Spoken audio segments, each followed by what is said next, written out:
Time loop movies ഒരുപാട് നമ്മൾ കണ്ടിട്ടുണ്ട്. ലൂപ്പ് എന്ന് പറയുന്ന കൺസെപ്റ്റ് കേൾക്കുമ്പോഴറിയാം സംഭവിച്ച കാര്യങ്ങൾ തന്നെ വീണ്ടും വീണ്ടും കാണിക്കുക. അങ്ങനെ റിപ്പീറ്റേഷൻ ആയിട്ട് പോലും ഈ ഒരു ജേണലിന് വളരെ ഫാൻ ഫോളോയിങ് ഉണ്ടെങ്കിൽ അത് കാണും വേറൊന്നുമല്ല, ഇതെങ്ങനെ സോൾവ് ചെയ്യും, ഇതെങ്ങനെ എൻഡ് ചെയ്യും എന്നറിയാനുള്ള ക്യൂരിയോസിറ്റി കൊണ്ടാണ്.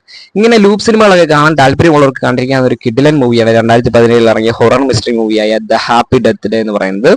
സിനിമയുടെ പ്ലോട്ട് എന്ന് പറയുന്നത് എല്ലാ ലൂപ്പ് സിനിമകളുടെയൊക്കെ ക്ലീഷ പ്ലോട്ട് തന്നെയാണ്. തുടക്കത്തിൽ കാണിക്കുന്നത് നായിക കട്ടിലിൽ നിന്ന് എഴുന്നേൽക്കുകയാണ്. അവളുടെ ഫ്രണ്ടിൽ വേറൊരാൾ നിൽപ്പുണ്ട്. അയാളുമായിട്ട് ഇവൾ സംസാരിക്കുന്നു. അങ്ങനെ ആ റൂമിൽ നിന്ന് ഇറങ്ങി പോകുന്നു.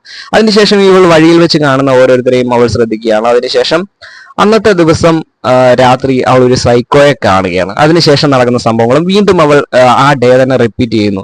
പിന്നെ നടക്കുന്ന സംഭവങ്ങളിലെല്ലാം ഇവൾ ചേഞ്ച് കൊണ്ടുവരാൻ നോക്കുന്നു. നടക്കുന്ന സംഭവങ്ങളുടെ ഓരോന്നിലും ചേഞ്ച് കൊണ്ടുവരാൻ നോക്കുന്നു. എങ്ങനെയാണ് ഇവൾ ആ ദിവസത്തിലേക്ക് തന്നെ വന്നത് എന്നുള്ളത് അറിയാൻ വേണ്ടിയിട്ട് ഇവളുടെ ശ്രമങ്ങളും ആ ലൂപ്പ് എങ്ങനെ എൻഡ് ചെയ്യിപ്പിക്കുന്നു എന്നുള്ളതാണ് ഈ കൺസെപ്റ്റ് എന്ന് പറയുന്നത്. നല്ലൊരു സിനിമയാണ്. ലൂപ്പ് സിനിമകളൊക്കെ കാണാൻ താല്പര്യങ്ങൾക്ക് ഉറപ്പായിട്ടും കണ്ടിരിക്കുന്ന ഒരു കിടിലൻ മൂവിയാണ്. പിന്നെ ചെറിയൊരു ട്വിസ്റ്റ്, അവസാനത്തെ ഒരു ചെറിയ ട്വിസ്റ്റും വെച്ചിട്ടാണ് ഈ പോകുന്നത്. ഇങ്ങനത്തെ ലൂപ്പ് സിനിമകളൊക്കെ കാണാൻ താല്പര്യങ്ങൾക്ക് ഉറപ്പായിട്ടും കണ്ടിരിക്കാവുന്ന ഒരു സിനിമയാണ്. ഒന്ന് കണ്ടു നോക്കാം.